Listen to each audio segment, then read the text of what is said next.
مسؤولينta xisbiga mucaaradka ah ee wadani ayaa maanta hooyga ay ka degan tahay magaalada Hargeysa waxay ku booqdeen wariyahooda gareystaasi oo maalintii shalay ahayd sheegtay in ciidamada booliiska Soomaaliland iyada iyo hooyadeeda ay jirdil u geysteen waxaana mas'uuliyiinta xisbiga mucaaradka ah ee wadani arrintaasi ay ku tilmaameen wax laga xumaado iyagoo baaq u diray taliska booliiska Soomaaliland saaka waxaan la joognaa guriga wariyad caana hooda gareys oo tacaddi ku dhacay oo u geysteen booliiska Soomaaliland xarigana ugu dareen تعديgaas oo indhaha ku aragnay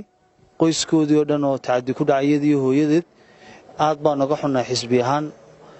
waxaan u aragnaa tacadi weyn oo ku dhacay waxaan u aragnaa inaan marka dumarka sida loo gelayo raggii sida loo geliyo deeduna waa su'aal kale in booliiska naga noqdeen bahalo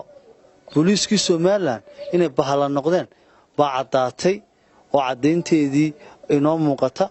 in maalin walba inaan wariyaa ama inaan kala wareer Soomaaliland booliiskeenu soo galaan waxa nabar ku yaala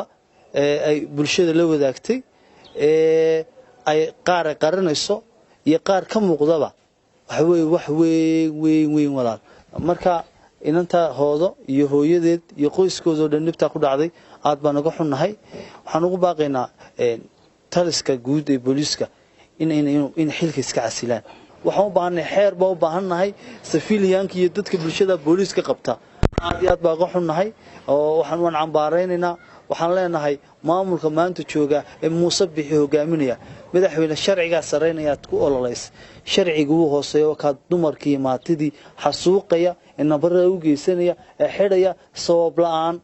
ayna xataa ka hadal wali hooda markii ay tagtay saldhigga qurxdheer waxay u tageen iyagoo dhibanaayna rifeeta ka goostaan wax ku dhacay wax weyn oo ku ah qaranka barmadow saldhigyadu waa goob cadaalad loo doontay maaha goob cadaabeed oo dadka lagu ciqaabo lagu jirdilo anagu waxaan u aragnaa horta dhacdadan in wax laga barto in halka lagu dhaafana anagu ma aragno boqolaal dhacdo oo ka fool xun oo ka argagax badan baa ka dhacay saldhigyada annagayna kaga dhacdo aragnay dad badan oo kaga dhacdayna waan aragnay haddii se aan la dabagelin oo kiisaska aan dub loo baadhin oo aan la helin cid looga dacwoodo bileysku awoodahoogu waxay noqonayaan dabadaa furan hoodo iyo sulaakha hooyadeed waxaanu soo jeedinaynaa taliyaha ciidanka bileyska mas'uuliyad weyn baa saaran ilaa hadda lamana soo xidhiidhin weliba in loo yimaado oo nabaradan ku yaalla ee loogu dhex geystay saldhiggii ay u doonatay cadaaladda lagu ciqaabay in cid wax iska weydiiso ninka ku tuntay dhabankeeda garhkee wadarkaas waxa nabar ku yaal inanta ilaahay bay ku dhaariyaaga bal inanta waxa nabar ku yaal haddii inantaasi ay cadaalad heli weydo oo xaq heli weydo wax weyn baa ka dhacay fool xumay keenaysa ceeb bay keenaysa hay'adaha xuquuqul insaanka iyo waxaanu sheegaynaa wadamada ciidankeena taageera ee dhaqaalaha ku taageera way kuwaashan may garan doonaan marka saa loogu tunto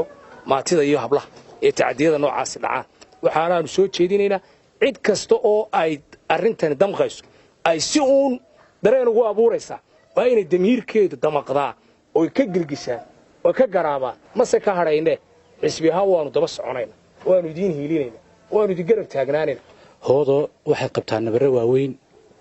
oo intaynu muuqatay wejigaan ahayn oo ilaa keliyaha ilaa dhabarka oo dhanbay ayay qabtaa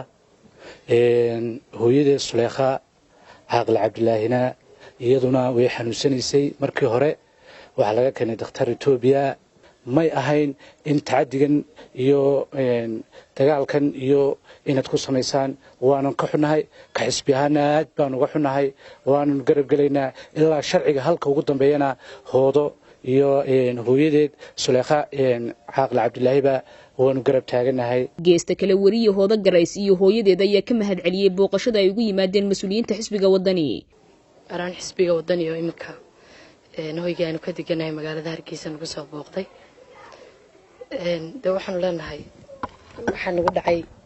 dadku ay arkayaan mashaakilka u weyna isma lihiin ba waa ciidankii idin laayay jana ku xigeenkii ciidanka ahaa ku simaha jananka ciidanka ee ciidanka mas'uulka ka sii ahaa ee aanu u dacwoonay isagii baanu iminka anagu dhibana ka nahay dhulkaana la jiiday waxba kamaanaan qarin waa kuwa gacmahayaga diirku saa uga tagay ee aad arkaysaan waan la hadalay dhabankayagii wakaa aad arkaysaan dadku xalay ka madow bay inta badan fokus ka saarayeen laakiin dhabankayga waxa saa u galay waa gacan askari weeye anigu aabba melihi